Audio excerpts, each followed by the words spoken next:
trabalho, na sua casa, na empresa que você trabalha, na faculdade que você estuda e por aí vai, ok? Abra sua Bíblia, por favor, livro de Apocalipse, capítulo de número 2 e o verso de número 12. Livro de Apocalipse, capítulo 2, verso 12. Apocalipse 2, verso 12.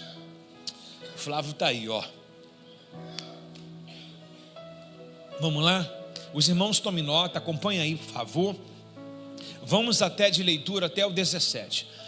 Eu vou ler tudo de uma vez só. E aí a gente vai reforçando a leitura de que forma que, assim que eu ler, a sua mente já vai captar isso aí, ok? Aí depois a gente vai dividir a leitura. Eu vou ler um versículo, você outro. E depois a gente vai ler tudo junto, porque é bom que a gente grave esses poucos versículos. São somente 5, do 12 ao 17. Então a gente precisa gravar para a gente saber o que a gente vai percorrer por isso aí, ok? Vamos lá. Escreva essa carta ao anjo da igreja que está em Pérgamo. Essa é a mensagem daquele que tem a espada afiada de 2 lados, ok? Conheço o lugar onde você vive. Muito obrigado, Fernando. A cidade onde está é o trono de Satanás. Atenção.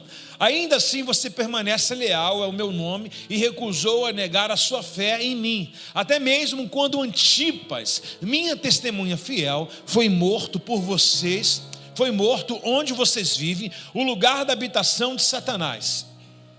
Contudo, tenho contra você algumas queixas. Nossa, estava tão bom para ser verdade. Você tolera em seu meio pessoas cujo ensino é semelhante ao de Balaão, que mostrou a Balaque como fazer o povo de Israel tropeçar. E o israelita instigou a comer alimentos oferecidos a ídolos e praticar a imoralidade sexual. De igual modo, há entre vocês alguns também que seguem os ensinos dos nicolaítas. Os ensinos dos nicolaítas, verso 16, 17, o último. Portanto, arrependa-se, eu virei sobre vocês subitamente, até que lutarei contra vocês e com a espada de minha boca. Quem tem ouvido para ouvir, interessante sempre isso, ele pede a dispensação da sua atenção. Então ele diz assim, quem tem ouvido e atenção para ouvir, ouça o que o Espírito diz a igrejas. Ao vitorioso darei um maná escondido, também lhe darei uma pedra branca, e nela está gravado um nome novo, que ninguém conhece a não ser aquele que o recebe. Voltamos lá, obrigado pelo amém. Vamos lá, voltamos lá ao verso número 12, e agora nós iremos fazer aquela leitura dividida, ou melhor, compartilhada. Começo eu. Escreva essa carta, o anjo dizendo para João, escreva essa carta ao anjo da igreja que está em Pérgamo. Essa é a mensagem daquele que tem a espada afiada de 2 lados. Parabéns.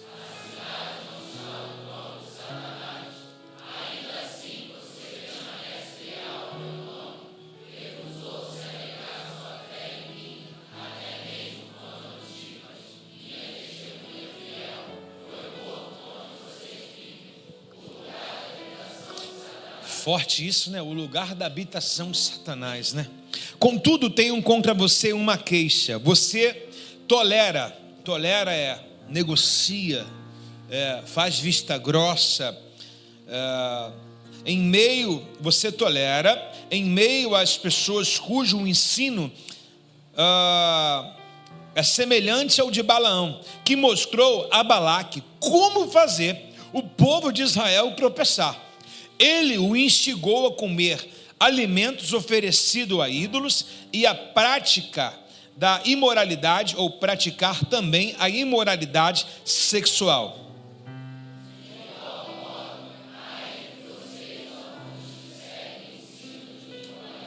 Ok, portanto, agora digo, Senhor, arrependa-se, senão virei sobre vocês de forma súbita, repentina, até vocês e lutarei com uma espada da minha boca. Nossa.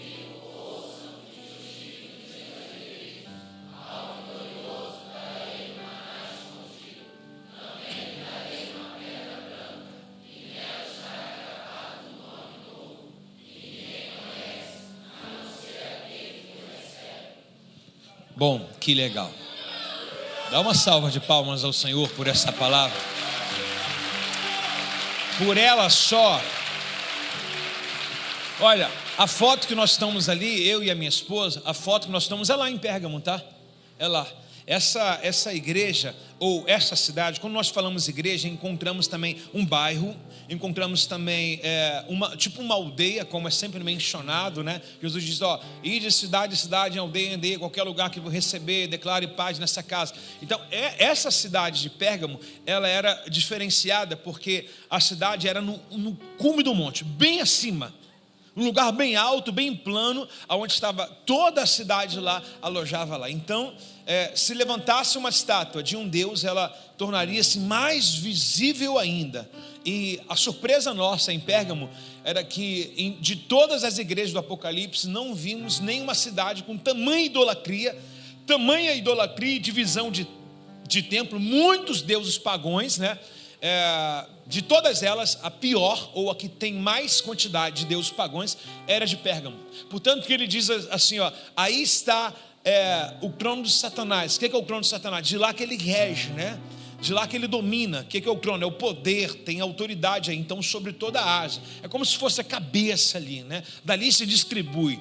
E ele coloca justamente dois tipos de doutrina, já visto por nós, não teremos dificuldade para falar sobre isso, sobre a doutrina de Balaão e a doutrina dos nicolaítas. E o interessante é nós sabermos que tipo de doutrina é essa, ok? Tem algo para passar para vocês novo, que não tem a composição, a explicação no livro, quero colocar agora, aprendendo lá nessa viagem também, claro, né?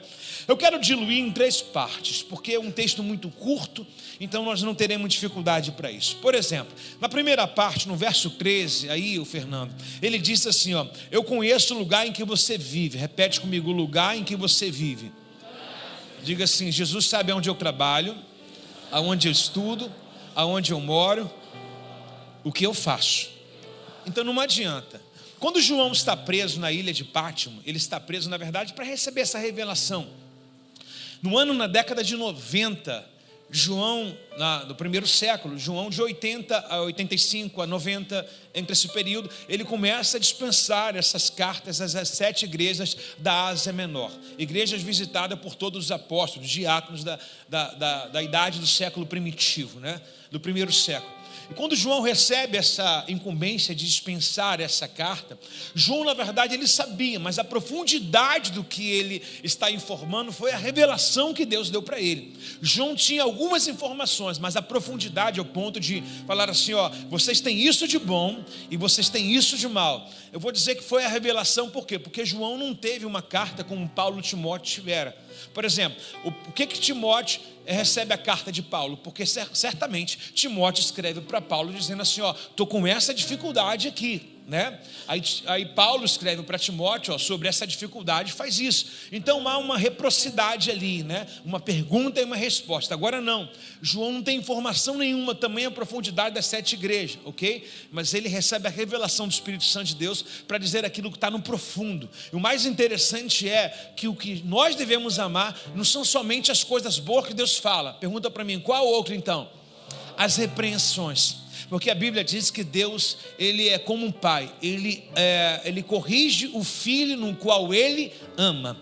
E se tem alguém te repreendendo, se tem alguém te corrigindo, você deve olhar pelo lado bom. Essa pessoa não é ruim como você imagina. Na verdade, a repreensão vem porque machuca a gente, porque paralisa a gente alguma coisa, né? Eu não quero que você faça isso e tal. Mas na verdade a repreensão é um remédio para a gente. É porque tem alguém que ama a gente, está vendo que o caminho que a gente está tomando é um caminho de precipício, no qual vai levar à morte. Então essa pessoa, ela está sendo boa conosco, falando a verdade da forma que a gente não quer ouvir, mas é necessário. Então João, ele dispensa essa carta a essa igreja agora, e ele coloca algumas coisas boas. Ele diz assim, eu conheço o lugar que você vive. Uau, conhecer o lugar que você vive, por exemplo, eu posso fazer uma queixa aqui, uma reclamação. Suponhamos que a igreja de Pérgamo faça uma reclamação ao Senhor, né? Nós não estamos aguentando mais, a pressão é tamanha. Aí ele vai dá uma consolação, dizendo assim: pô, eu sei que a família que você está não é fácil, eu sei que o marido que você casou não é fácil para você, eu sei que a situação que você está financeira não é fácil, eu sei que a situação que você encontra hoje de enfermidade também não é fácil. De uma forma ou de outra, essa condição de ele colocar: eu conheço o lugar em que você vive, ou seja, eu sei o que você está passando, porém nada justifica você abrir espaço para doutrinas erradas. Eu sei o que você está passando, mas nada justifica você me abandonar. Eu sei o que você está passando, mas nada justifica você chutar o balde ou pau da barraca. Eu sei o que você está passando, mas nada justifica o que você quer fazer, o que você deseja fazer. Ou seja, ele conhece a gente, ele esquadrinha a gente, ele sabe das nossas aflições, né? Como ele diz: eu sei que tem pouca força, mas não negaste meu nome. Então eu sei o lugar que você vive, eu sei a comunidade que você mora, eu sei na verdade o que está acontecendo no Rio de Janeiro, eu sei o que está acontecendo no Brasil, na nossa nação. Deus sabe de tudo, sim ou não? Ele tem atributos, um deles é a onisciência, sabedoria total, um deles é a onipotência, todo o poder, um deles é a onipresença, está em todos os lugares. Então Deus não perdeu o controle de exatamente nada. Eu quero dizer que a Bíblia enfatiza ainda dizendo que até um fio da sua cabeça é contado. Isso traz para a gente ainda a máxima de Deus, ou seja, aquilo que talvez uma pessoa que trabalha com capilar demora dias e meses para contar, Deus já sabe de tudo. Um dia o salmista ousou dizer assim: eu vou me esconder de Deus. Ele colocou lugares no mais alto e no mais baixo. Ele falou assim: é impossível esconder de Deus. Para você ter uma noção que Deus sabe de tudo, há uma retratação do Salmo 139, onde não havia ainda esses exames que nós fazemos com profundidade, ultrassonografia morfológica, sei lá, esse tipo de exames no qual dá para diagnosticar e ter a visão do neném. Parece que Deus já conhecia tudo isso antes dos aparelhos da medicina existir.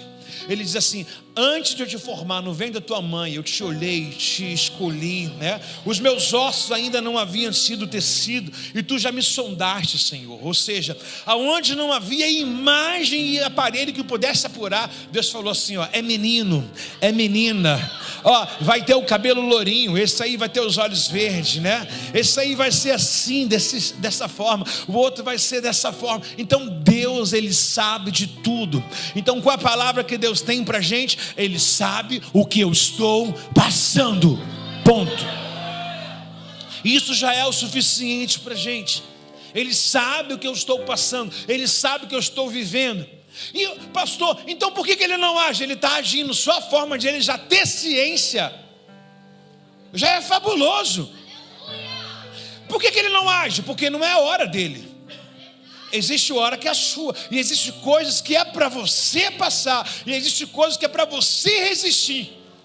Como nós iremos saber se nós adoramos a Deus de verdade, se só tem Ele como Deus? Por que tem outros deuses? Por que tem outros altares? Para que nós escolhemos, para que nós possamos justamente, a pessoa que diz assim, ó, por que Deus é ruim? Por que Deus é ruim? Porque Deus colocou a árvore do conhecimento do bem e do mal no jardim.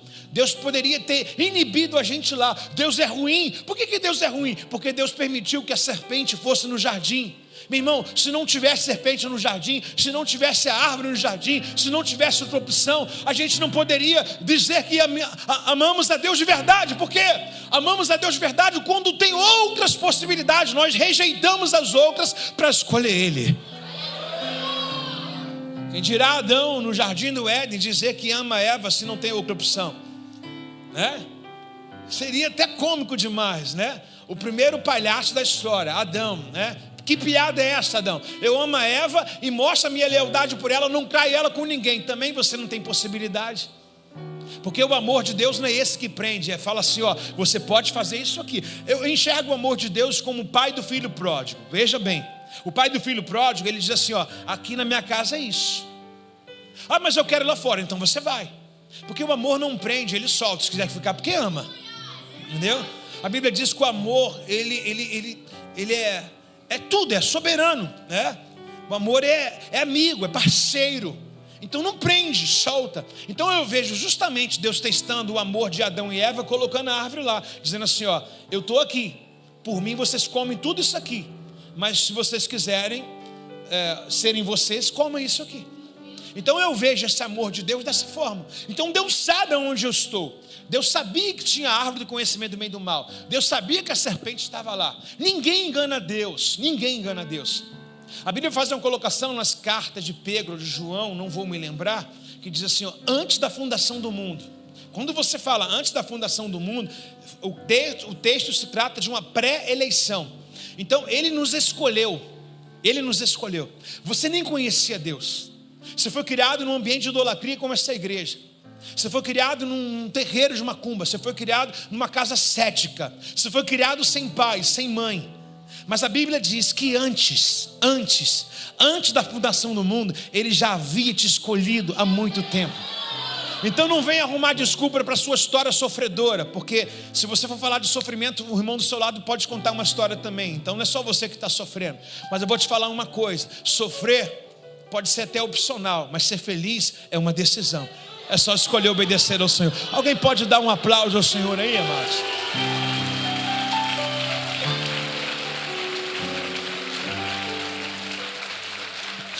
Então você vai dizer assim: Deus sabe onde eu estou.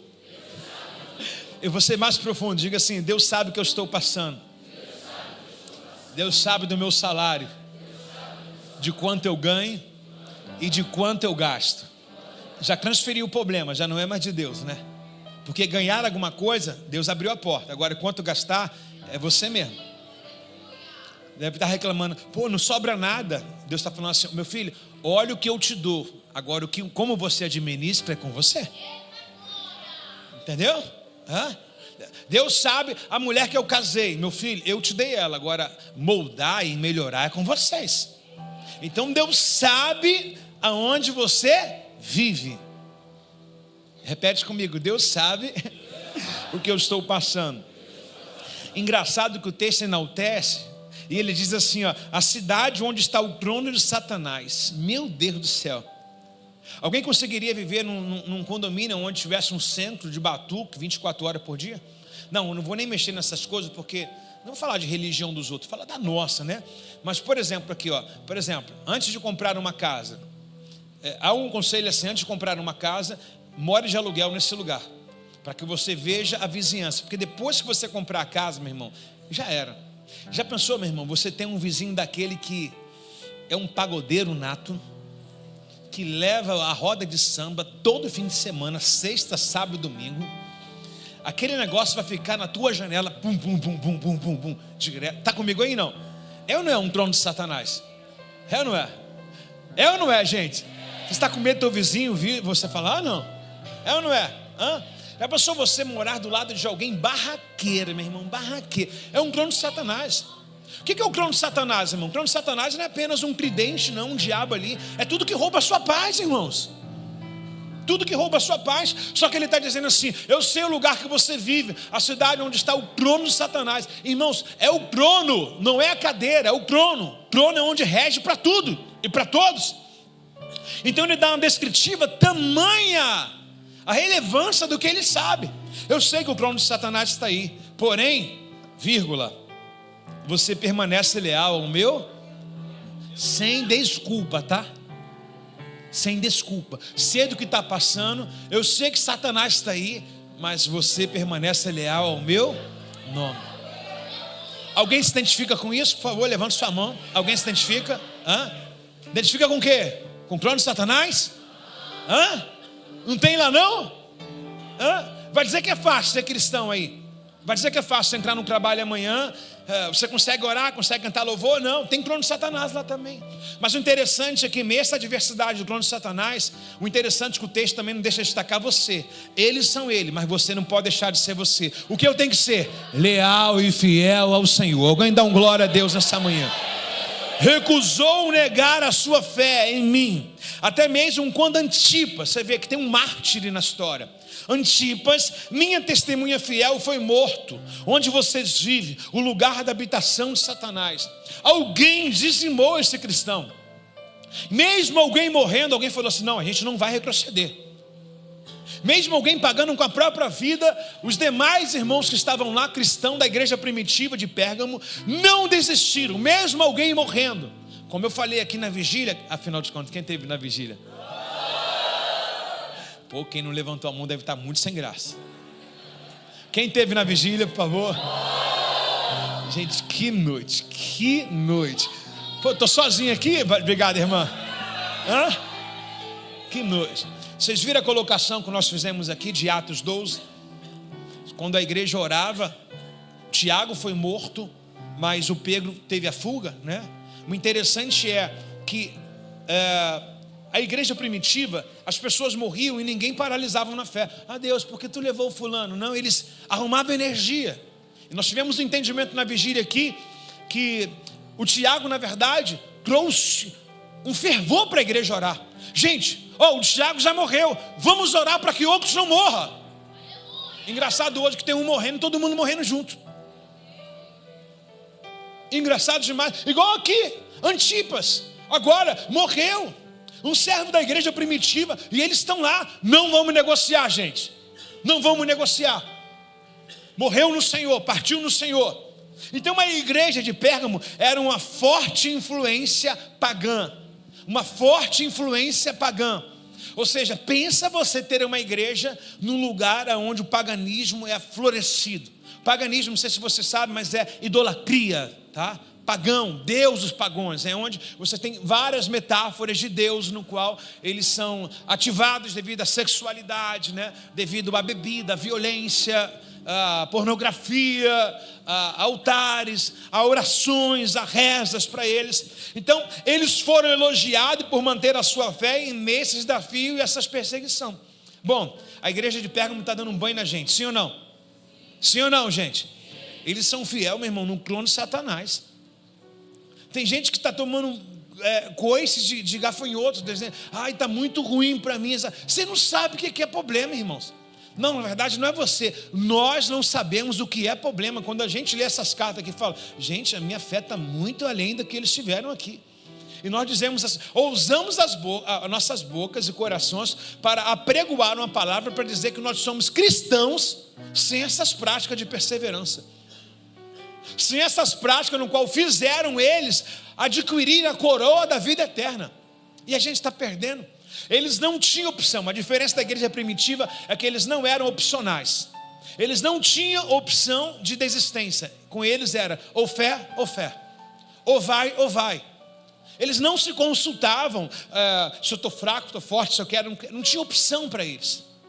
Inclusive, o que o texto faz, a parte aqui era que o ecumenismo, essa junção de nicolaítas e de Balaão aqui, destruía essa igreja. Na verdade, havia um trono, uma regência de Satanás, no qual utilizava, para você ter um baita de uma acréscimo aí de entendimento e anotar, o Balaão era um profeta, tá? Que Deus levantou ele, viu?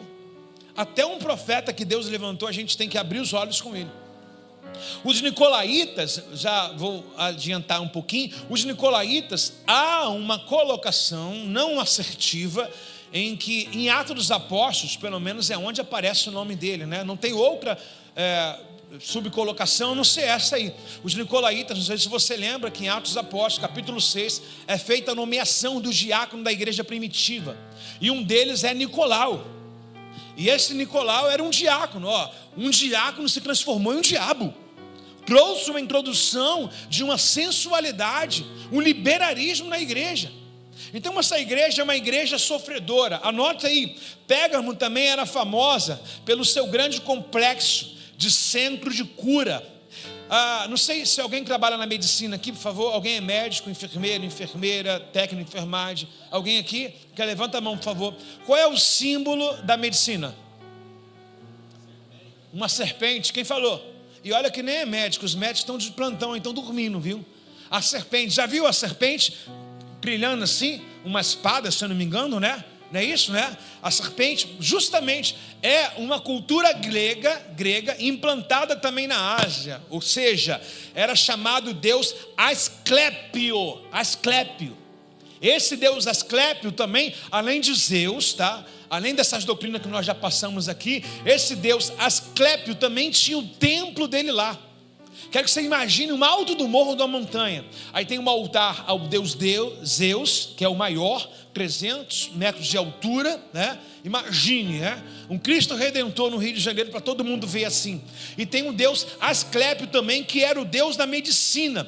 Esse santuário era conhecido por tratamento de cura, que incluía métodos de imposição de mãos ou de banhos terapêuticos. Há umas colocações que esse altar a esse deus também, a imagem dele era para cima, mas o centro de tratamento era subterrâneo. Ou seja, as pessoas entravam lá, era muito grande, deu para ver um pouquinho só. É tudo sobre pedra lá. Então era subterrâneo, de forma que os doentes, os enfermos, as pessoas que precisavam de tratamento iam para lá e passavam a noite nesse lugar subterrâneo. E aí esses falsos ministros, chamados terapeutas, né? Esses obreiros de Satanás que serviam a esses deuses aqui, iam lá, impunham as mãos sobre ele. Tinha um tanque também batismal lá, um mikvan, para que eles pudessem se banhar também, para que eles pudessem se curar das suas enfermidades, das suas lepras, seja o que for lá. Então você imagina aonde essa igreja está. E dá para entender que de repente é o que acontece nos dias de hoje. Os falsos estão fazendo mais sinais do que os verdadeiros. Aí você vê na internet um monte de deus Asclépio aí, levantando gente, curando os enfermos. Pastor, e os sinais? Os sinais seguiriam os que crerem? Tudo bem, vai seguir os que crerem, mas a gente não deve comprar sinal nenhum, nem combinar com ninguém. Se é verdade, é verdade. Porém a Bíblia diz que pelo fruto se conhece a árvore. De que forma? Há escândalo, muitos escândalos na vida desses que estão fazendo sinais aí. E não me assusta se eles tiverem que fazer também. Pergunta para mim, por quê? Jesus diz assim, vocês pregaram, curaram em meu nome, mas eu disse para você, não conheço vocês. Não conheço vocês. Então eu não vou ficar servindo o evangelho, porque há evidência de cura. Para mim a maior cura é quem ama a palavra de Deus. É ela que nos conduz, é ela que nos limpa. Antes de eu querer que Deus limpe a minha pele, o exterior, porque todo mundo quer uma cura no exterior, mas ninguém quer ser quebrantado de alma e de espírito. Todo mundo quer levantar da cadeira, mas ninguém quer perdoar. Então o evangelho, a palavra, trata essa parte interior. A parte exterior é consequência. Se Deus fizer, é Deus. Se não fizer, é Deus. Afinal de contas, na eternidade não vai ter ninguém aleijado. Todo mundo vai andar. No livro de Apocalipse descreve que a cidade santa não tem ninguém cego. Todo mundo vai enxergar. Não tem ninguém enfermo. E essa leve e momentânea tribulação só produz em nós um efeito de glória. Se não for curado aqui, vai ser curado para sempre. Agora não adianta ser curado aqui nessa terra e perder a eternidade. Está comigo aí não? Então olha o que eles passavam nessa igreja. Anotou aí? O deus Asclépio. Ele é nomenclarado sobre a figura dele é a serpente na medicina atual de hoje, né? A igreja de Pérgamo também se destaca pelo desafio de se manter fiel a uma intensa influência espiritual contrária. O texto chama ela de centro estratégico de Satanás, onde rege o cabeça de Satanás. Porém o texto enaltece, dizendo assim, que mesmo lá no centro, mesmo ainda sendo aquele patrão perverso, mesmo ainda morando num lugar obscuro, eles ainda não retrocederam e se manteram fiel. Eu queria perguntar se há alguém parecido aqui assim. Há alguém parecido, mesmo morando num lugar, mesmo trabalhando num lugar, se mantém fiel? Há alguém assim, que vive sob pressão, mas se mantém ali na sua resiliência? Assim são nossos irmãos de Pérgamos, ok?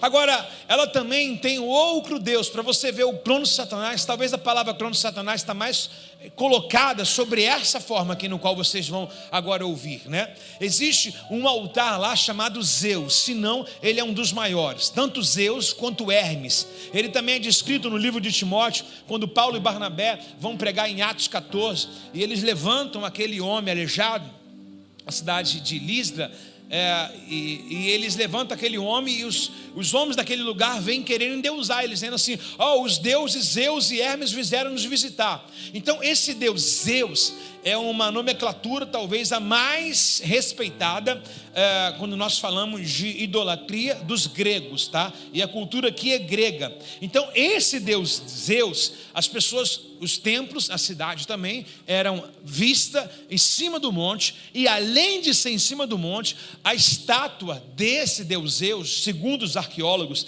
ela sobrepujava um tamanho de 300 metros de altura, a sua totalidade. Você imagina o que é isso? Talvez seja essa a descrição do trono de Satanás. Um trono bem grande, um Deus bem grande, no qual, querendo ou não querendo, todos irão ver. É como se, por exemplo, você sabe que a gente não adora a imagem, né? A gente vai no Cristo Redentor, não por causa do Cristo. Alguém já foi lá no Cristo? Tem uma basílica da Aparecida lá embaixo. Uma vez que eu fui, me deram ordem de me aquietar ou de prisão lá embaixo, lá. Porque uma vez que eu fui, eu comecei a evangelizar lá, eu e Bárbara lá. Comecei a evangelizar, mas tem muito tempo, viu? Começamos a evangelizar lá, e eu falei: não é Cristo? Estou entregando um profetinho de Cristo aqui, né? E eu fui com a bandeira do Brasil, escrito assim, Jesus bem grande. Mandaram recolher e tiraram a gente de lá, entendeu? Então não é o mesmo Senhor, então, né? Tem alguma coisa errada. Embaixo do Cristo tem uma basílica lá que dizem ser senhora, né? Não é com todo respeito, isso é idolatria. Feliz a nação cujo Deus é o Senhor. Então não tem como respeitar aquilo que Deus ignora. Se Deus vomita, vomito. Está comigo aí não? Está comigo ou não está? Vocês estão dormindo não, né? Está todo mundo aí, é só informações. Então o trono de Satanás está lá. É como se nós tivéssemos aqui uma figura do Rio de Janeiro, em cima de uma montanha, bem destacado lá em cima, e ainda à noite iluminado, para que todos vejam. A mesma coisa eles estão passando. Mas repete comigo: contudo, permaneceram fiel. Você sabe como é que é a descrição do Rio de Janeiro nesses países que a gente tem visitado? Por exemplo, no Egito. Agora nós estivemos lá na Turquia, e uma menina foi pedir aquele sorvete turco, aquele sorvete de Damasco. Aí o rapaz, após entregar o sorvete para ela, graças a Deus que não foi com a Bárbara, né? Mas pegou na mão da menina e fez assim, Shakira, Shakira, né? Aí falamos: cara, esse cara tem umas línguas, né? Para uma pessoa que está aqui, ofereceram 300 camelos para ficar com ela. Eles são terríveis, né? Mas qual é a colocação? Nós soubemos agora que os muçulmanos, os turcos, porém lá na Ásia, que esses canais de televisões brasileiras são passados lá a partir de meia-noite, liberados. Então eles têm uma visão das mulheres brasileiras de sensualidade absurda. Passa os seios, passa o bumbum, tudo forma nua. E eles falam assim: Shakira, Shakira, porque é dança, é samba, é corpo, né? Sensualidade. E eles, além de, se você for num país desse aí, eles vão falar assim, Bolsonaro ou Lula, que é uma coisa do vendedor, para te familiarizar, te ganhar, né? Você, olha que maneiro, falou Bolsonaro, né? Olha que ruim, ele falou Lula, né? Sim, né? Agora, uma outra, alguém ficou sem graça aí, não? Não sei, né? Tem gosto para tudo. Agora, a outra colocação que eles dizem é sobre carnaval. Eles falam: carnaval, samba, mulher brasileira, entendeu? Olha a imagem que é vendido lá para fora. Olha a imagem, olha a sensualidade que é colocado lá do nosso país aqui. Então ele diz assim: eu conheço o lugar que você habita. Eu conheço o carnaval do Rio de Janeiro, eu conheço a sensualidade. Eu não conheço outro lugar, a não ser o Rio de Janeiro, onde as mulheres andam mais nuas do que aqui. Talvez tudo bem pelo clima, né? A temperatura climática nossa aqui, talvez São Paulo não seja assim, já um pouco mais frio. Curitiba nem pensar, né? Minas Gerais nem pensar. Mas no Rio de Janeiro, meu irmão, a galera anda quase pelada. Mas a gente não está refém de uma cultura. A Bíblia manda você, mulher, se vestir com decência e se comportar com muita ordem. Você não é Anitta, joga esse short fora. Você é mulher. E a Bíblia diz em Provérbios 31 que a beleza da mulher não é pelo corpo. A beleza da mulher é o comportamento dela. Quem gosta de mulher sensual é o homem sensual e homem perverso. Se alguém tem te ganhado pelo seu corpo, essa pessoa está endemoniada igual a você. Demônio com demônio se entende. Um homem puro, santo, ele quer uma mulher de oração, uma mulher idônea. Então cuidado. E há na igreja muita sensualidade. Muitas mulheres que vêm de crops para a igreja. Acredita. Volta de encontro com Deus, que loucura, volta de encontro com Deus. Vem cachorro, papagaio, bandido, periquito, vem tudo, vem legião, vem tudo. Volta de encontro com Deus, você vê 100 convidados. Daqui a pouco tem uma menina, parece vir para a escola de samba, para cá, para a igreja. Aí fala, não, é visitante, mas tinha que ter um senso. Não sei se vocês viram um vídeo de um padre aí na igreja católica, que a menina foi lá apresentar com um vestido parecendo uma carne a vácuo. O padre falou assim, pode vazar, sai daqui. O padre deu um sermão que ela, vai botar processo? Que os homens da terra façam os processos, mas que a gente não entre no tribunal de Deus, irmãos. Então preste atenção, mulherada, e homens também, né? É mais essa parte. Parece que a mulher não tem uma identidade, quer se sentir, sabe, boazuda, sei lá, alguma coisa assim. Irmã, quer sentir uma aprovação. Você não precisa que ninguém diga o que você é. Se você uma vez se coloca na condição de filha de Deus, ok? Então cuidado com a sensualidade. Eles bloquearam isso por um tempo, claro. Tem agora as corretivas. Até agora foi mamão com açúcar. Então ele diz, eu conheço o lugar que você habita. Pérgamo é descrita em Apocalipse como um lugar onde há o trono de Satanás. Não sei se é legal você dormir e acordar com o diabo do seu lado. É bacana, Cadu? Não é, né? Como eu falei para você, por exemplo, quem tem um vizinho aqui perturbador? É fácil morar do lado dele? Não é, mano. Não é mesmo. Tem hora que a gente fala assim, Satanás, não é? É ou não é? Agora, tudo bem, vamos falar lá de fora não?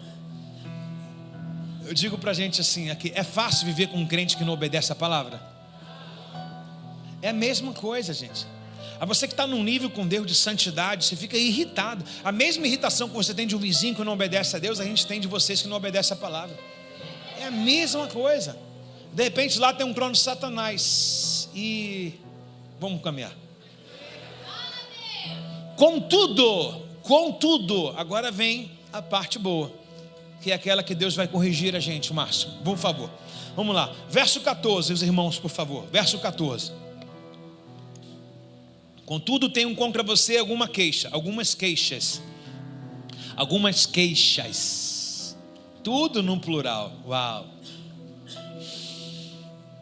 Você tolera em seu meio pessoas cujo ensino é semelhante ao de Balaão, que mostrou a Balaque como fazer o povo a tropeçar.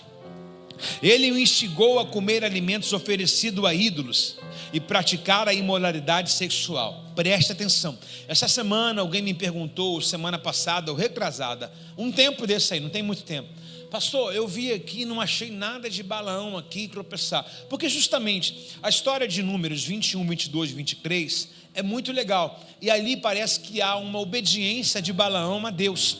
Quando Balaque chega, Balaque é um rei pagão, ok? E ele vê que o povo de Israel está saindo de Israel para atravessar, e eles vêm numa velocidade absurda, ganhando todas as terras e territórios. E agora eles precisam passar pela campina dos Moabitas.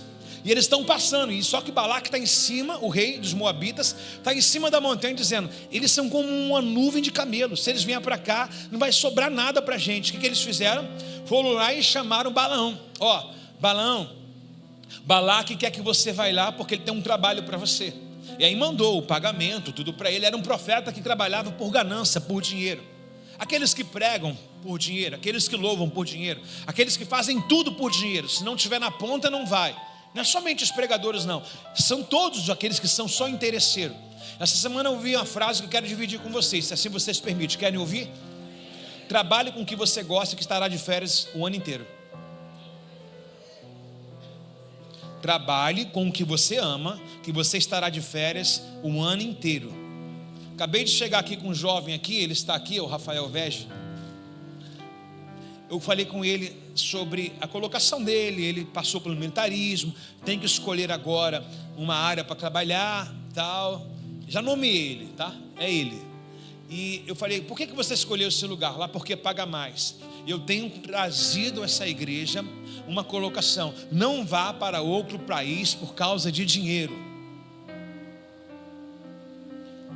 Esse motivo é legal, sinal que você é um cara racional, tem um exponencial de crescimento, Érica, quer desenvolver, quer dar o melhor para sua família, mas não é tudo. É arriscado os seus filhos crescerem e vocês não verem. É arriscado vocês saírem casados e divorciar. Há uma frieza. O Rio de Janeiro, o Brasil, tem isso tudo que a gente está falando. Mas é o lugar onde você vai encontrar igreja e fé e irmãos de tudo quanto é lugar. Você não encontra um crente andando na rua nos Estados Unidos. Você não encontra uma igreja na Ásia, onde é o palco dessas igrejas aqui, não tem cristão lá. Israel muito menos. Então preste atenção. Moisés, ele dá uma dica para a gente, e essa dica eu quero dividir com vocês. Moisés falou para Deus assim: Senhor, eu até vou, só se o Senhor for comigo. Não se mova sem a nuvem. Em outras formas, não vá em nenhum lugar se Deus não direcionar. Uma vez que vocês entregaram uma vida ao Senhor, não fique somente com sua opinião, com seu campo de vista. Vejam se Deus aprova aonde você vai, com quem você vai, e por aí vai. Tudo não vai, viu? Com quem você vai casar, aonde você vai trabalhar, aonde você vai morar. Afinal de contas, você entregou a sua vida para quem? Então consulte a Ele. Há centenas de pessoas, dezenas de pessoas em que têm opinado em ir para outra cidade, outros países. Eu entendo, irmãos, a vida é de cada um de vocês, ok? Mas fica aqui uma palavra pastoral para vocês. Muita gente está muito mal lá fora. Muito mal lá fora. E fala: meu Deus, o que eu fiz?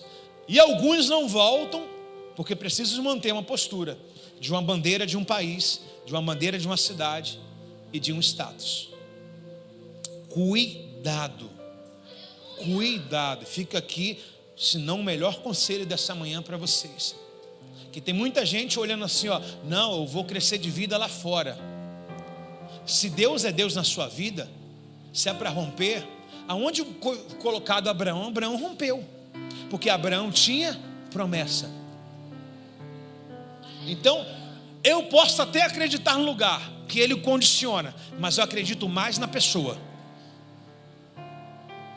Mais na pessoa. Não se mova sem a nuvem. Pergunte se é da vontade de Deus. Pergunte se é da vontade de Deus. Pergunte para Deus: Senhor, é da sua vontade que eu faça, que eu vá? Mas cuidado para você não querer receber uma resposta em que você gosta, né? De que forma? Você vai procurar pessoas que pensam igual a você. Aí vai ficar fácil. Ah, Senhor, o fulano é flamenguista roxo. Se o fulano vier hoje com a camisa do Flamengo, é a resposta sua. Ganhou ontem. É a mesma coisa, o cara fala assim, ó: não, ó, se o Vasco perder hoje, eu vou entender que é a resposta sua. São duas coisas antagônicas assim que vai acontecer. De uma naturalidade, sabe? Pastor Sérgio, você me desculpa. Os pastores estavam todos felizes.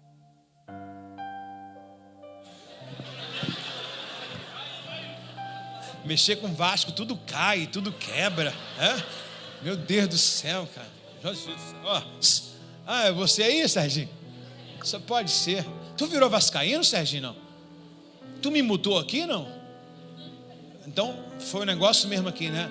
Sangue de Jesus, Senhor, toma esse altar nas tuas mãos, Jesus. Vamos lá. Então, quando ele diz aqui agora, sobre o verso 14, vocês entenderam a colocação que eu fiz aqui? Vocês são livres, tá? Pastor, eu quero sair para outro lugar, eu quero ir para outro. Você é livre, só que você tem um conselho aí. Você tem uma palavra, uma direção de quem sempre mantém o mesmo termômetro, sempre observa quem vai e quem fica. Contudo, tenho contra você, no verso 14, amados, uma queixa: você tolera as pessoas com ensino semelhante ao de Balaão, que mostrou a Balaque como fazer o povo tropeçar. Grave isso: mostrou a Balaque como fazer o povo a tropeçar, ou tropeçar, desculpa. Diga assim: mostrou a Balaque como fazer os israelitas tropeçarem. De igual modo, há entre vocês, no verso 15, alguns que seguem a doutrina dos nicolaítas. Então, um ponto negativo era o fato que alguns seguiam a doutrina de Balaão e também de Nicolaíta. Mas essas pessoas não desistiram. Lembrando, não sei se você sabe diferenciar o texto, não eram todos, mas eram alguns. E os que ficaram, estavam deixando isso aí correr, ó. Vamos solto aí, ó. Deus quer que nós não nos calemos. Não é que o mal está gritando, é que a gente está em silêncio. Então, portanto, o ponto negativo aqui era que algumas pessoas decidiram, não todas, tá? Seguir as doutrinas de Balaão e de Nicolaíta. Balaão ensina o povo a se envolver em práticas de idolatrias e imoralidade sexual, permitindo que seguisse também doutrinas pagãs. E os nicolaítas eram um grupo que ensinavam a liberdade moral excessiva. Mais uma vez, eu faço também essa colocação, não tenho como afirmar, mas eu tenho que comentar, tá legal? Porque fica muito assim vago, você não vai achar um outro nome de nicolaíta a não ser do diácono da igreja primitiva, que se fincou na igreja primitiva e de lá ele também foi colocado a pregar, né? E ele também trouxe doutrina para outras igrejas, de diácono a endemoniado. Já viu isso? De diácono endemoniado. Então pode ser por ele. Agora, essa semana, como eu falei, ou 3 semanas atrás para cá, alguém me perguntou e falou assim: eu não vi nada em que Balaão fizesse para fazer o povo de Israel pecar. Justamente, se você olhar em Números, capítulo 21, 22 e 23, inclusive 23 eu amo, né?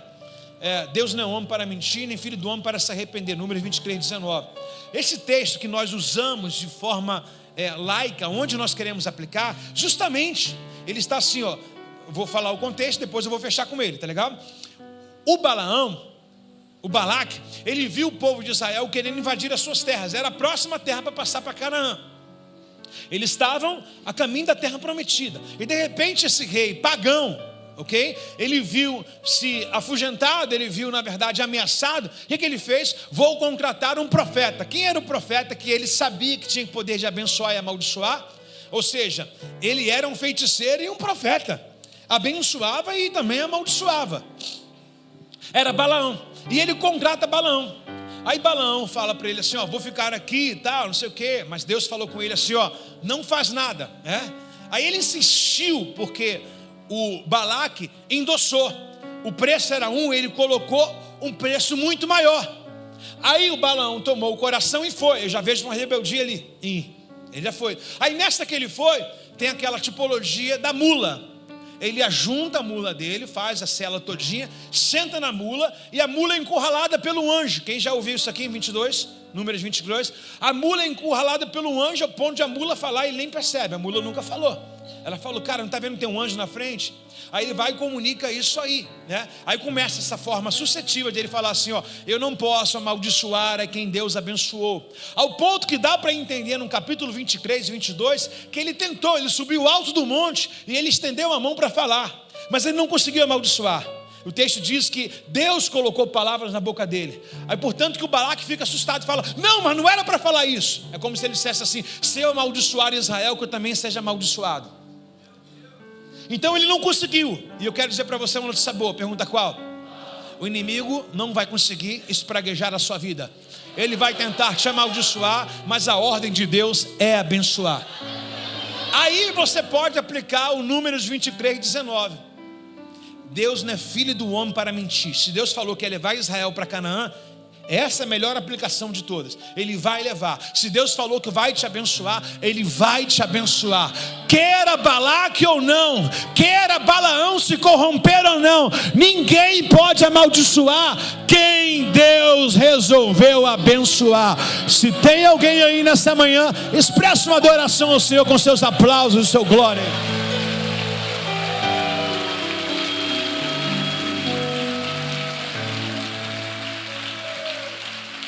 Porém, todavia, as pessoas param.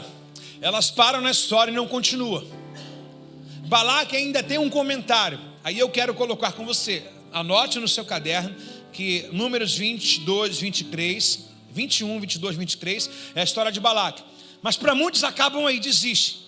Olha onde ele é nomeado. Ainda no livro de Números, capítulo 31, verso 15 e 16. Números 31, verso 15 e 16. Muito obrigado, Fernando. Anotou? Agora dá uma olhada para cá, por gentileza. Por que deixaram viver todas as mulheres? Perguntam eles. Foram justamente elas que seguiram o conselho de quem? Você já leu até aí, não? Não tinha lido, né? Então lá na frente, Moisés dá uma ordem para dizimar todo o povo inimigo. E alguém separa as mulheres, ele leva um acampamento de homens para lutar. E os homens, eles poupam, a mesma coisa que Saul fez. Pouparam as mulheres. Com o conselho de quem? De Balaão. Essas mulheres são muito bonitas. Então Balaão colocou o instinto no coração desses homens que foram uma guerra, para eles se relacionarem com essas mulheres pagãs. Lembra? Comidas consagradas, Deus consagrado, o que ele fez? Fez com que os homens de Israel mudassem a sua ideia. Por exemplo, israelita casa com israelita, crente casa com crente. Meu irmão, se com crente já dá problema, imagine com descrente. É verdade. Se com crente você já não aguenta, vai para a mesma igreja, tem a mesma Bíblia, imagine você casar com alguém que é da pá virada, que tem um trono de Satanás na cabeça. Como é que fica um negócio desse? Só que o Balaão introduziu. O que ele fez? Ele ensinou a Balaque: Balaque, seduza tuas mulheres. Ou seja, quando o povo de Israel vir para destruí-la, manda elas ficar meia nua, manda elas ser um pouco sensual, porque os homens não conseguem se controlar de forma carnal. Olha as mulheres dando lugar aí a essa vazão, a essa doutrina de Balaão. Então o Balaão não é um homem, um falso profeta, é uma ideia, uma mente, aonde alguém, talvez sem saber, se insinua para alguém, se fantasia para alguém, tem um jeito sensual para derrubar quem? Derrubar a igreja do Senhor. É ou não é? A igreja brasileira é a igreja mais fervorosa que você já conheceu o mundo afora. Porém, é a igreja que mais cai em pecado de carnalidade. 70% aqui transaram, tiveram relações sexuais antes do casamento. 80%, 90% de vocês que fazem a obra já também caíram em pecado de pornografia. Jovens solteiros já se masturbaram, já assistiram um filme pornográfico. Tudo isso é a doutrina de Balaão, te colocando os olhos na carne e na sensualidade. Meninas e homens solteiros, relacionamentos antes do casamento, doutrina de Balaão. Aí, eu sou o pastor, se eu não colocar em banco, Deus vai me repreender. Porém, eu estou incongrativo e deixaste eles seguirem a doutrina de Balaão. Viu? Corta.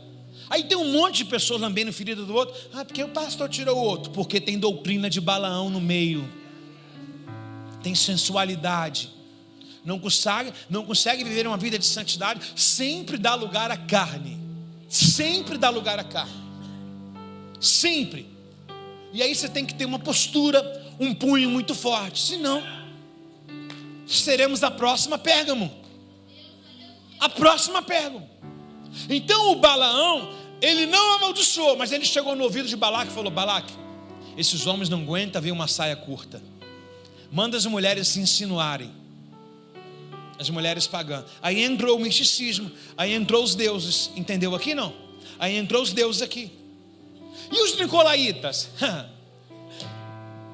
Existe um versículo que diz assim, resistir ao diabo, ele fugirá de vós. Alguém do meio pentecostal disse assim: resistir ao diáconos, e ele fugirá de vós. A palavra diácono, ela é muito boa na sua prática. Quem aqui já foi ungido a diácono um dia na sua igreja? Eu fui diácono a vida inteira. Diácono, não fui diabo não, tá? Diáconos, eles têm uma qualificação extraordinária. Preste atenção. A igreja se viu numa necessidade de levantar diáconos, aqueles que fazem a obra, aqueles que dão assistência social, aqueles que têm o primeiro atendimento, né? É igual uma enfermeira, antes de ir para o médico, tem uma enfermeira que mede a pressão, mede a temperatura do corpo, faz tudo. O diácono é esse. É a primeira carta, é o sorriso da igreja. Aquele que serve. A palavra diácono é chamados para servir. Então eles foram chamados pela sua reputação. E não é fraca não, tá? A mesma reputação para apostolado, Bill, também é para um diácono. Escolha entre vós, homem cheio de Espírito Santo, governe bem a sua casa, que seja marido de uma mulher só. Os caras passaram um teste. Porém, é possível que uma pessoa cheia dessa reputação um dia possa afrouxar-se.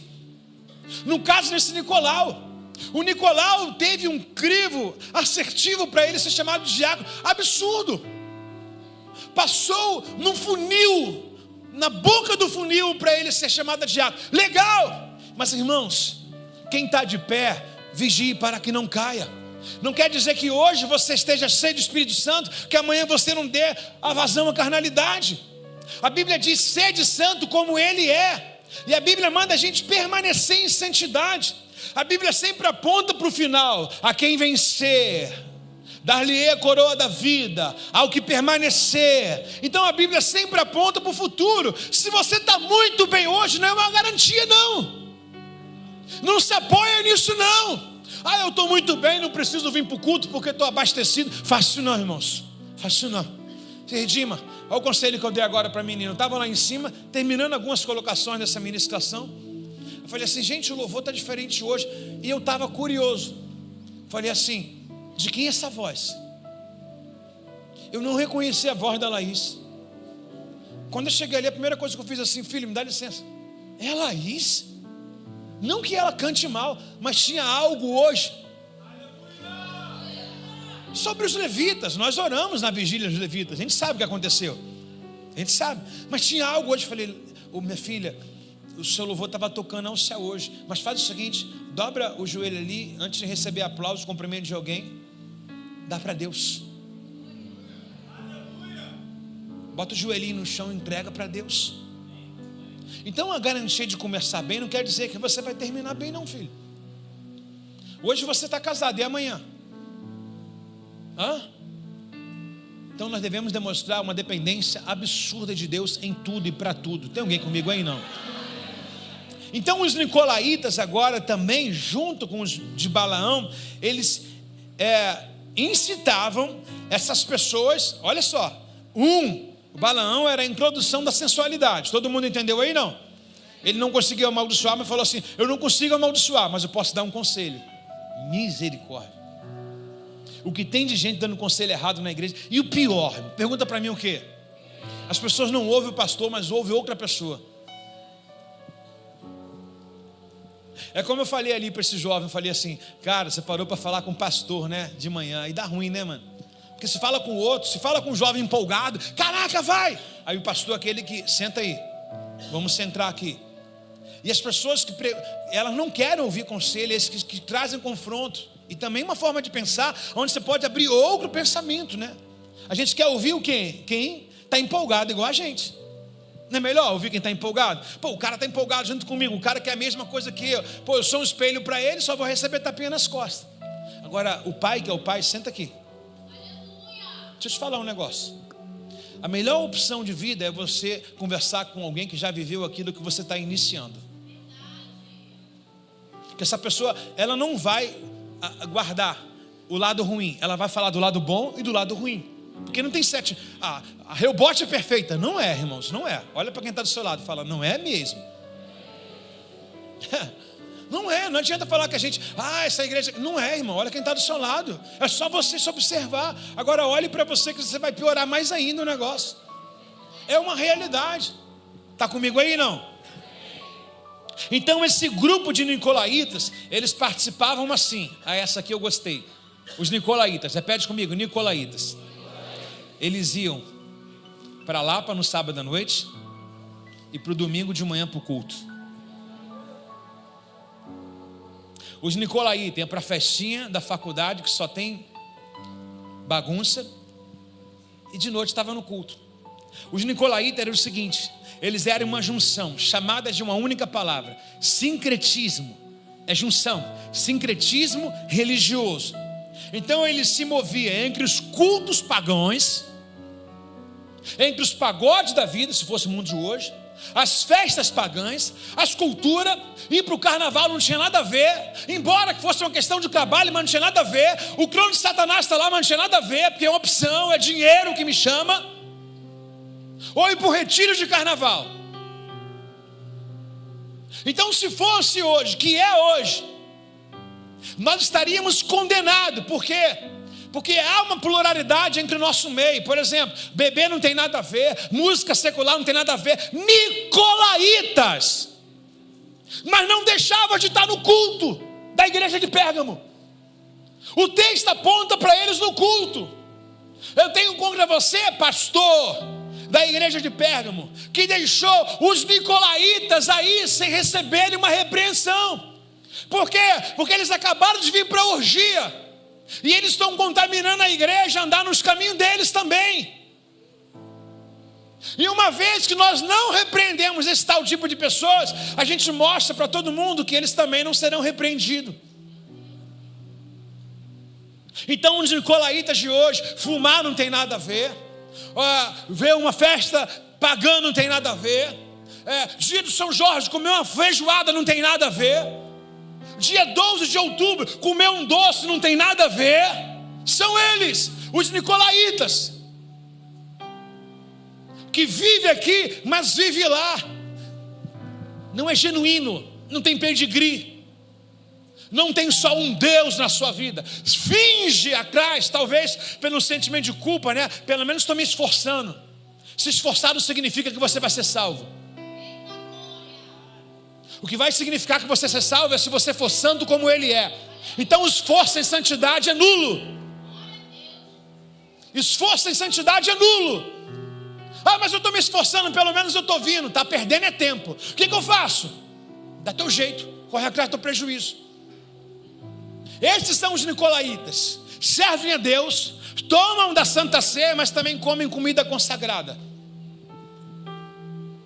Entregam dízimo aqui, mas também entregam dízimo para outros deuses. São os nicolaítas. A coisa mais real que está acontecendo hoje no nosso meio.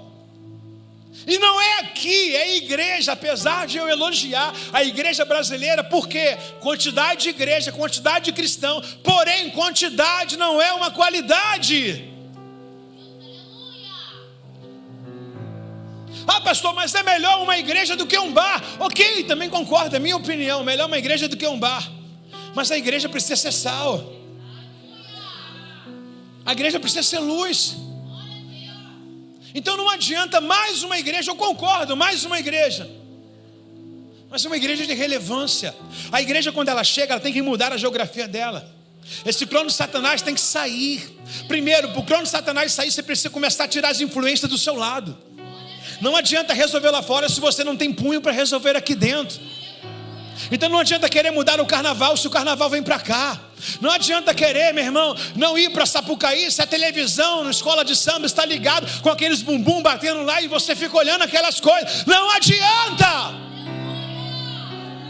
Eu vi uma colocação um dia de um pastor que ele, antes de abrir o culto, ele colocou a Globeleza sambando. Eu também faria isso. Ai, pastor, que escândalo. E ele parou agora. Ué, na sua televisão da sua casa também passa. Lá não é igreja? Lá não é igreja? E aí? Porque a gente tem essa mania de potencializar a trave que está no olho do teu irmão. Mas esse cisco, essa playlist de música secular, música sofrência, essa música que recorda amor antigo, essa música no qual era da carne, época da carne, isso está te matando e você não está observando. Está acabando contigo. Amizades alheia. A Bíblia diz que a amizade do mundo é inimizade de Deus. Existe uma rede social que está escrito lá, amigos. Esse dia eu olhei para ver, meu irmão, saiu um escândalo, eu fui ver um negócio aí, tem alguém seguindo essa pessoa do escândalo, macumbeira, pagodeira, joga tudo no ralo. Está aqui, ó.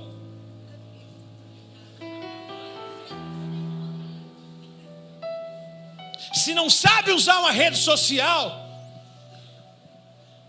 sai dela, irmãos.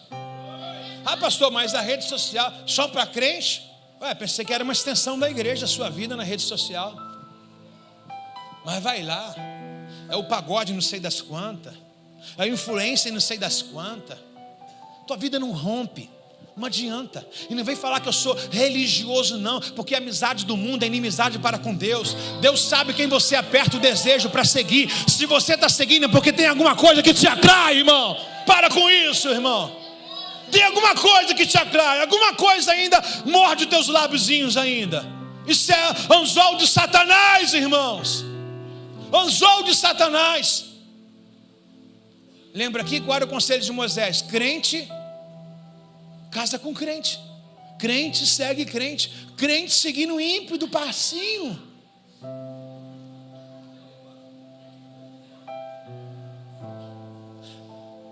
Crente seguindo aqueles que se tornaram hereges aí, ó. Aqueles que falam mal da igreja, um monte de gente seguindo. Crente seguindo. Que absurdo. O cara está na igreja, está na macumba e tem gente lá. Ó, que loucura. Talvez você diga assim, pastor, mas a gente canta os hinos dele. Na época, boa lá. E não sei se já te incomodou, mas lá no encontro com Deus eu nem coloco mais, ó. É ou não é? Eu já cortei há muito tempo lá, pelo menos eu. Negócio de vou deixar. Você sabe como é que é, né? Eu nem gosto mais. Nem gosto. E se for a causa para se consumir, nem eu nem você, tiramos aqui esses louvores. Tiramos aqui. É fonte podre, irmão. É mistura de nicolaíta com Balaão. É ecumênico. Junta ali padre, junta ali espírita, junta ali um pastor. Elias juntou, mas para desafiar. Elias falou assim: se o Deus de vocês é Deus, se o meu é fogo. Mas é porque hoje a gente vive dessa moda influência. Eu preciso manter a porta aberta, então tem que ter amizade com todos. A amizade do mundo é inimizade para com Deus. Mais uma vez. Está comigo aí não? Firme, meu Deus, está o meu coração.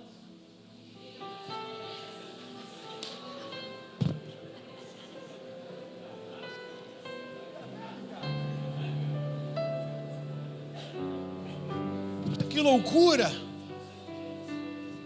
Eu acredito, por exemplo, ano 2005, 2007, 2008. Não, mano, troca aí, filha. Acredito muito nesse nome, ou nesse nome que nós falamos aqui, que foi muito usado nessa época, muito usado. Como eu te falei, hoje você está de pé, amanhã fica de pé, irmão, porque quem está de pé vigia para que não caia. E é assim que acontece, irmãos, assim que acontece. Eu juro, gente, que era para ter acabado. Tem alguém comigo aí? Não? A pergunta não é o tempo, é se você está aprendendo. Está valendo a pena? De verdade? Então dá uma glória para me ver aí, por favor. Agora completa com uma salva de palmas ao Senhor. Intervalo para a água.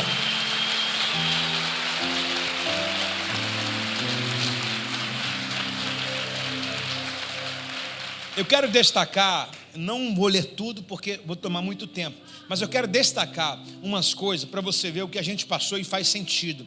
Lembra do que eu apliquei agora, balão? Faz sentido. Por exemplo, algumas pessoas nunca haviam descoberto essa mensagem aqui. Já falei há muito tempo atrás sobre que ele induziu as mulheres já, inclusive está marcado em outras pregações aqui.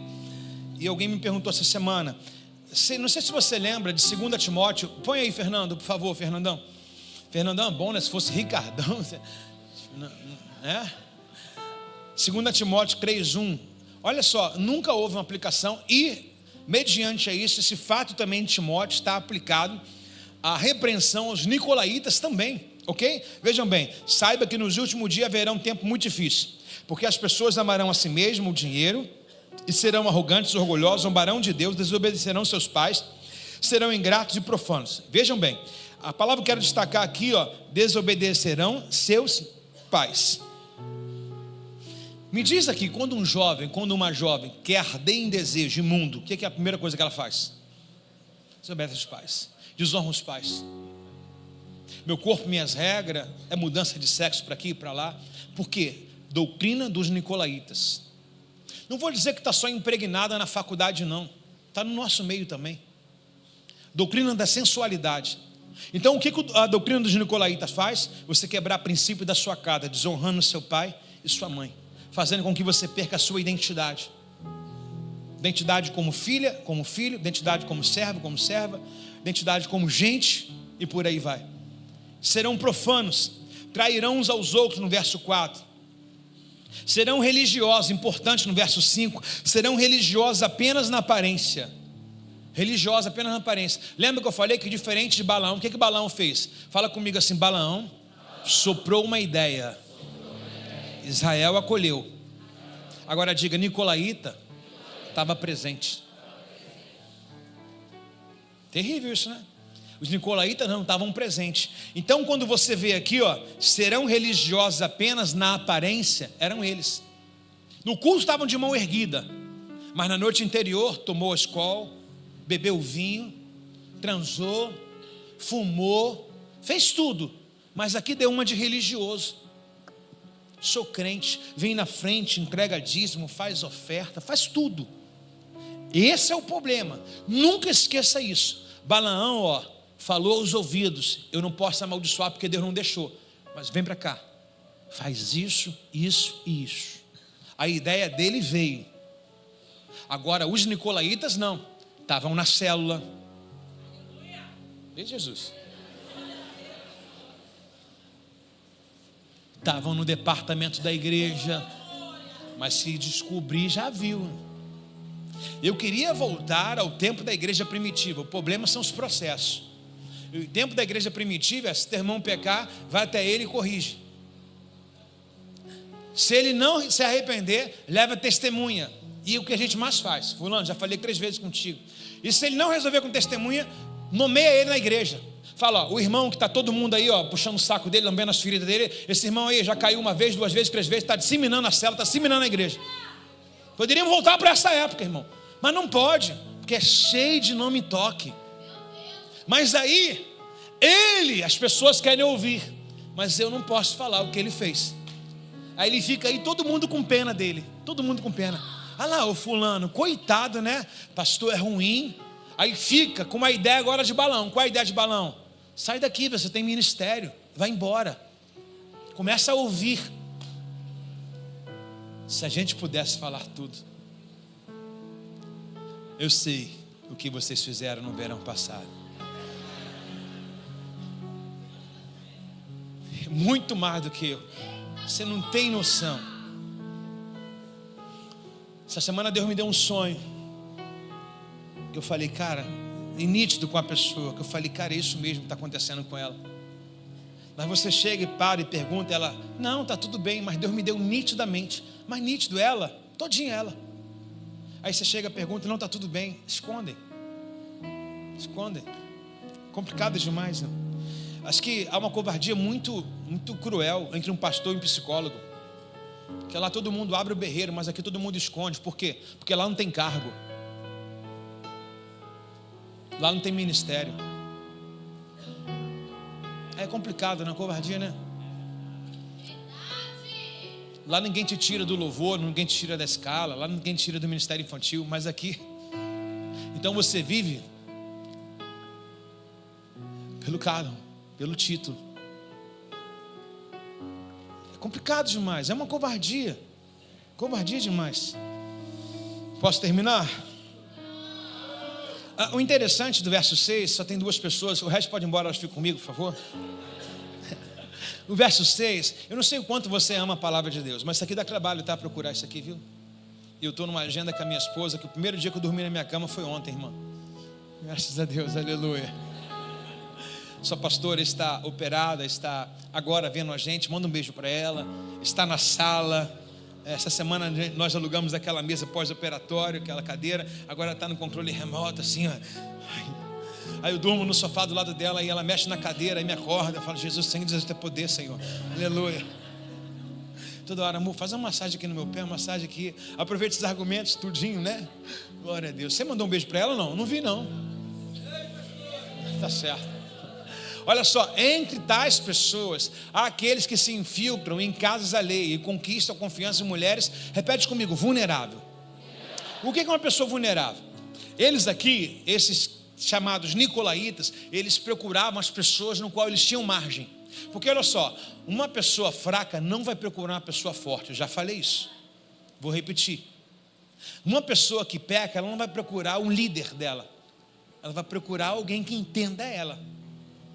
Então esses nicolaítas entravam em casa procurando as mulheres o quê? Fragilizadas.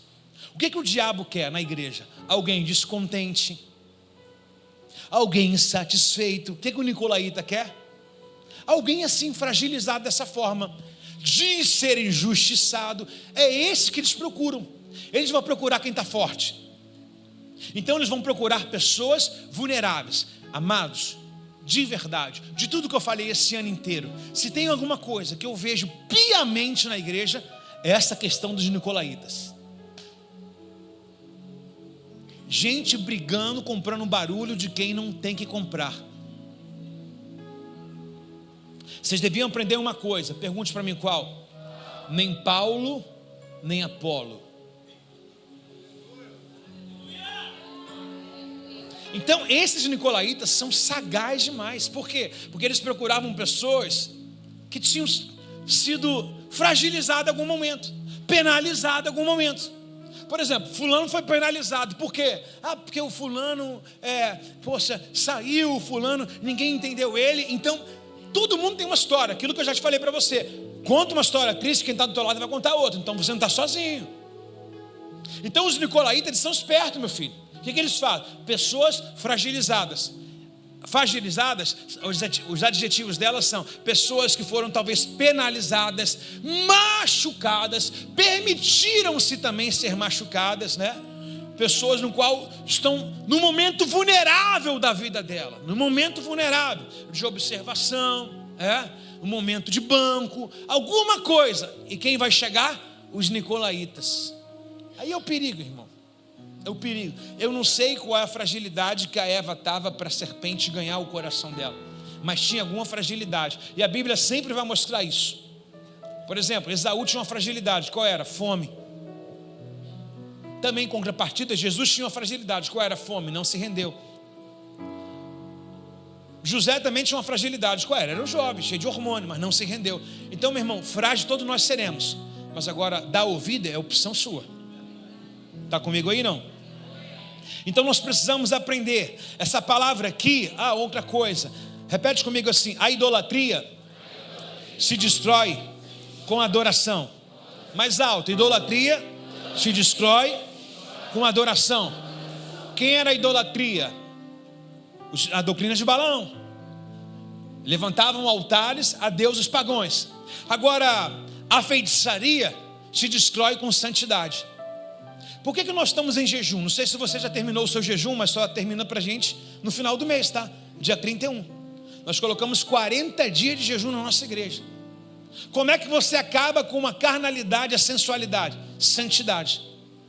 Então a idolatria é adoração. Por isso que eu falo, peguei o Alan ali, no canto, falei: Alan, pastor, estou com uma dor aqui, vem adorar. Porque esse cara é um adorador. Estava ali acuado no canto. Como é que não é o caso dele, que ele está adorando a Deus, não, tá? Mas a idolatria, qualquer tipo de idolatria se destrói com adoração. Agora, qualquer um tipo de pornografia, de sexualidade, se destrói esse Deus, essa ideia, com a santidade. A Bíblia diz: santidade é o Senhor. Sem santidade ninguém verá o Senhor. Está comigo aí não? Então repete bem alto: idolatria se destrói com adoração, feitiçaria com santidade. Então a palavra para essa igreja é ordem. Coloca essa igreja em ordem. Não deixa Satanás sentar no trono dedicado a Jesus Cristo. Essa igreja tinha um trono no qual era de Jesus, entregou para Satanás. Um dia você entregou o trono do seu coração, a sua alma a Jesus, e hoje você tem tirado essa alma de Jesus, tem colocado coisas e pessoas nessa alma. Tira hoje esse Deus aí e devolva mais uma vez esse trono ao Senhor. Em Mateus 18, há uma aplicação muito pertinente que Jesus diz assim, Mateus 18, verso 6, eu vou ler, tá? Eu vou falar, desculpa. Essa colocação é aqui, ai daquele que fizer um dos meus pequeninos cair. Em algumas outras traduções é tropeçar. Aí você vai entender o que Jesus falou. Quem faz alguém tropeçar é melhor que não tivesse nascido. E ele vai colocar umas coisas muito cruéis, dizendo assim, é melhor você entrar no reino do céu sem um dos seus olhos que com dois você ser lançado no lago de fogo. É melhor você entrar sem uma perna do que com as duas você ser lançado no lago de fogo. Então há aqueles que tropeçam e faz o povo de Deus tropeçar, aqueles que dizimam o trabalho do pastor. O pastor tem um trabalho piedoso de cuidar uma a uma, mas vem um nicolaíta desse e cola do lado de uma pessoa dessa, e não é que a voz do pastor sai e entra a voz do nicolaíta, porque tudo que alimenta a tua carne você gosta. Mas para você que um dia já destruiu, andou afamando, andou anulando qualquer uma palavra, vai ter um juízo para você, viu? Vai ter um juízo. Ai daqueles que fizeram um desses meus pequeninos cair. A sua ajuda, que foi chamada de abraço, de acolhimento, só fez essa pessoa ficar nesse mar de pecado. Agora a nossa ajuda como líder não, é levantar essa pessoa, é corrigir, colocá-la no nível da adoração e transportá-la para o nível da santidade.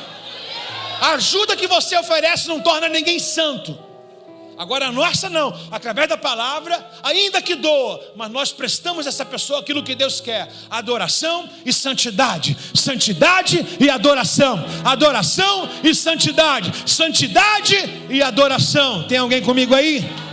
Então glória a Deus no seu lugar.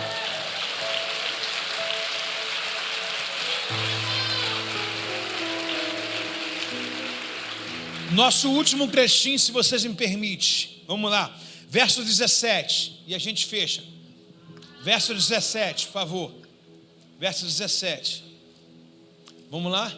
Quem tem ouvido para ouvir, ouça. O que o Espírito diz ao vitorioso: darei o maná escondido, também darei uma pedra branca, e nela está gravado um nome novo, que ninguém conhece, a não ser aquele que recebe. Bom, ele tem um convite, repete comigo, um convite. Você viu o problema que a gente entrou aqui? Tem solução para tudo. Qual é a pregação mais simples? Essa que eu estou falando. Você traz um problema e uma solução para ele, porque tudo é assim, tudo. E hoje a gente está aqui trazendo uma solução. Qual é a solução? Tem um convite.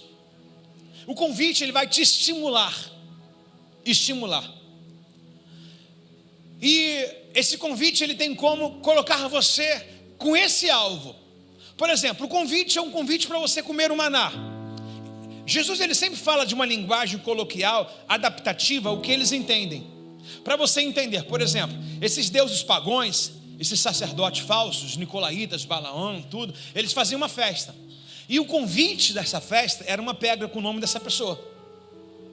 Então, para chamar para uma festa pagã dos nicolaítas, eles faziam um convite com o nome dessa pessoa gravado numa pedra. Então ele dava uma pedra para essa pessoa com o nome dela gravado. Jesus vai usar aquilo que ele entendem para dizer aquilo que ele vai fazer, dizendo assim: o nome de vocês é um nome novo. Se vocês vencerem, eu darei a pedra viva. E com a tipologia do maná, alusória à festa que eles irão comer e beber. Na casa do meu pai há muitas moradas. O maná está nos esperando, de Apocalipse capítulo 19, as bodas do Cordeiro. E ele diz que colocará um novo nome sendo gravado. Há uma tipologia também de alguns estudiosos que dizem em que, não sei, eu nunca falei isso aqui, talvez seja a primeira vez, mas se eu já falei, alguém faz um joinha para mim. Não sei se você entendeu que quando o povo hebreu, ainda hebreu, e tramitando para Israel depois, mais à frente, eles sacrificaram um cordeiro lá no Egito, na saída, eles passaram a marca do sangue do cordeiro sobre os umbrais da porta. Sabia disso não? Sabia? Até aí tudo bem? Mas por que eles passaram isso? Há uma corrente teológica de estudo histórico que diz que os hebreus eram obrigados a desenhar os deuses do Egito nos umbrais da porta. Então, sobre cada porta, ainda que for um povo hebreu que teme a Deus, teria que colocar os deuses do Egito lá. Então, essa marca do sangue do cordeiro era para anular, ou seja, a regência de Satanás está saindo, agora está entrando a regência do sangue do cordeiro. A mesma coisa, eles ofereceram também um nome escrito numa pedra. Jesus falou assim: não, eu tenho um livro para colocar o nome de vocês. Tem alguém que está com essa pedrinha na mão? Tem alguém que está com essa pedrinha na mão? O engraçado é que ele diz que haverá um novo nome. Um novo nome, ou seja, se você quiser entrar lá, você precisa ter uma nova identidade. Mas para a festa pagã, não, você precisa ser do jeito que você está. Fica do seu jeito, mas para a festa que Deus faz, não. Tem que ter veste limpa, tem que ter um novo nome, ou melhor, tem que ter nascido de novo. Alguém dá um glória aí nessa manhã, desperta do que dorme, irmão. Ei.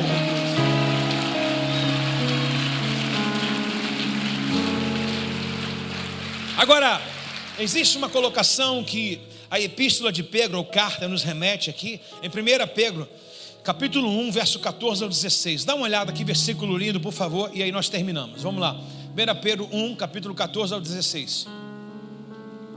Fernando, primeira epístola, lá no final. Obrigado. Sejam filhos do quê?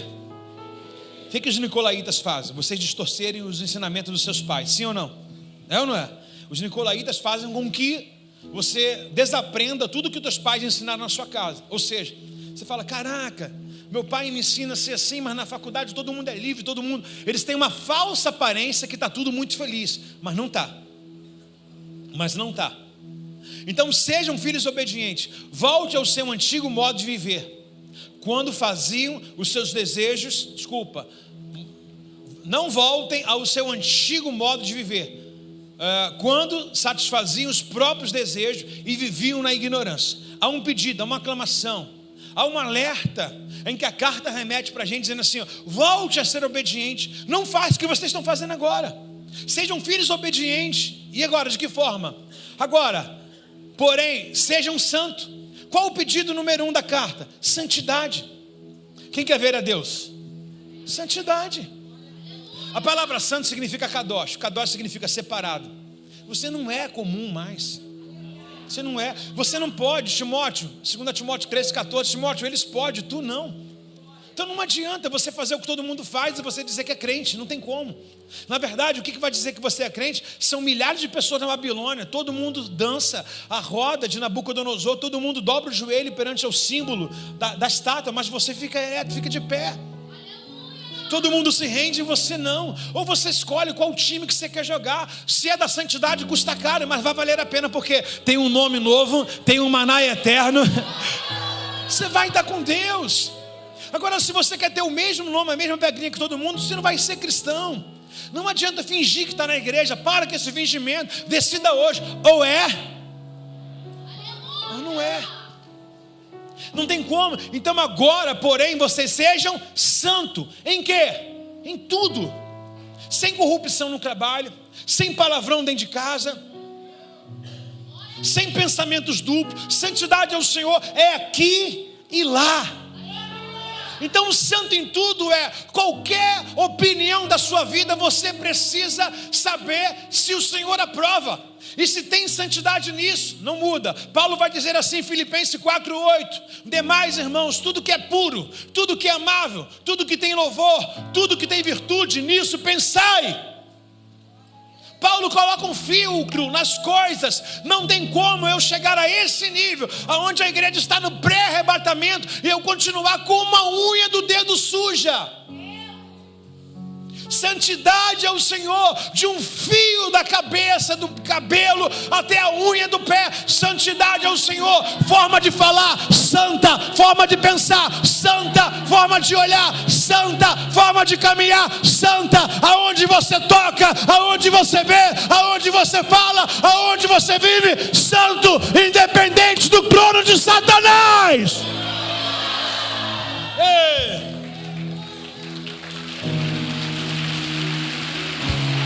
Independente do trono de Satanás. Repete: santidade ao Senhor. Santidade ao Senhor. Qual era a audição e visão que Isaías tinha quando ele viu o trono de Deus? Qual a palavra? O que ele ouvia? Isaías 6, irmão. O que ele ouvia? Ele mudou. Sede santo, como ele é. Não é que Deus não ama a gente. A Deus me rejeitou, não. A sua escolha faz a sua colocação. Na verdade, a sua escolha já disse se você ama Deus ou não. Por exemplo, Deus é santo. Então, por exemplo, o time do seu pai é Fluminense. Falando com o Gabriel lá em cima. Aí o Gabriel fala, não, mas o time do meu avô é Botafogo. Eu estou falando uma colocação daquilo que a gente tem de uma cultura nossa, que eu não vejo pecado nisso, tá?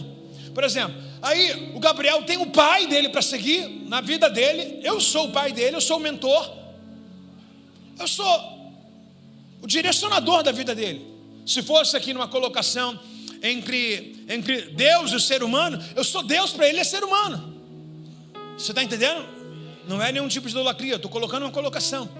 Aí ele fala, não, mas eu tenho um apreço, uma consideração muito grande pelo meu avô. Tem gente que é assim, esquece o princípio por causa de considerações. Não, porque o fulano, considerações. Princípio não leva em consideração a mais ninguém e a nada. Princípio é princípio, ponto, acabou. Ah, mas já me ajudou muito, foi bom naquele tempo, mas não é agora. Princípio é princípio, ponto final. Onde está dois crentes aí nessa manhã? Obediência ao seu Pai Celestial, meu irmão. Então os anjos, Ruiva, eles diziam o quê? Santo. Tem alguém comigo? Não. Os anjos diziam o quê? Santo. Se eu tivesse aí eu também falava. Os anjos diziam o quê? Nem assim você falou. Os santos diziam o quê?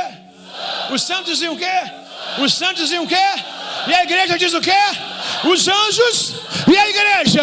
Os anjos e a igreja. Santidade ao Senhor. Se toda a igreja preservasse pela palavra de doutrina, a gente tinha poder sobre a autoridade no Rio de Janeiro. Sabe por que não quebra a regência do Rio de Janeiro? Porque desde o altar até a nave da igreja tem muitos corruptos. Cada vez mais você vê pastor adulterano, membro adulterano. Ainda você reclama ainda do que tem aqui, né? Você devia estar lá com eles comendo aquela lavagem lá, porque muitos nem merecem estar aqui. Nem merece estar aqui. A mensagem está na internet, irmão. Nem merece. Você precisa valorizar a igreja que você tem, que preze em santidade no altar, que corrige quem está errado, ainda que tenha essas palavras assertivas. Eu não sei até quando, não porque eu vou mudar, mas não sei até quando, porque Deus pode nos levar. Fica uma fala do presidente passado: vocês irão sentir a minha falta. Eu já ouvi um monte de pessoas que foi contra a gente, saiu até de ministério, porque se vendeu e ia dizendo assim: eu fiz besteira.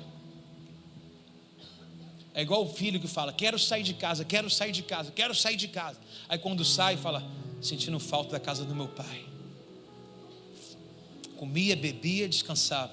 É igual o marido que fala: você não presta mais para mim. Aí separa, vai embora, larga a esposa. Aí quando vai lá para a rua, tem saudade da roupa tratada, do abraço, do beijo, da casa cheirosa.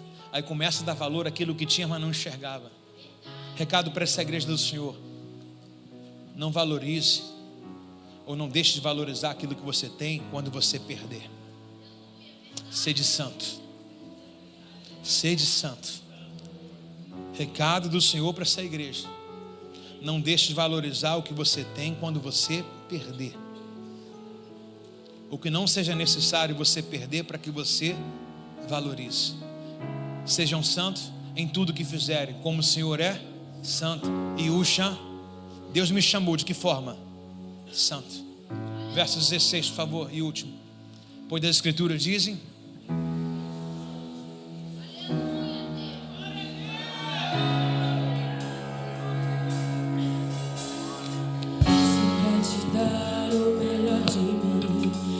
preciso ser moído, espremido e apertado. Eu estou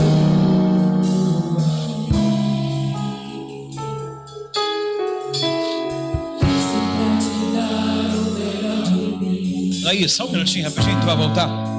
Eu não ia chamar não, porque eu quero correr entre vocês. Mas quem hoje quer fazer um voto de santidade ao Senhor? Quem quer fazer um voto de santidade ao Senhor? Faça um voto de santidade ao Senhor. Se você hoje precisa se encaixar em alguma coisa nessa palavra, fazer um voto, você não vai vir aqui para dizer, alguém dizer: e o fulano está em pecado. Não, você está optando por ter um voto de santidade. Ao som da canção, depois você volta para o seu lugar. Vem aqui, ora e volta. Não espera nem eu falar para você. Vem, ora e volta. Vamos lá, Laís, desculpa. Se pra te dar o melhor de mim. Obrigado. Eu preciso ser moído, espremido e apertado. Eu estou aqui. Se pra te dar o melhor de mim, eu preciso ser moído, espremido e apertado. Eu estou aqui. Eu pensei que já tinha entregado tudo, Mas você já me mostrou que não. E a cada passo que eu dou é sempre uma nova história.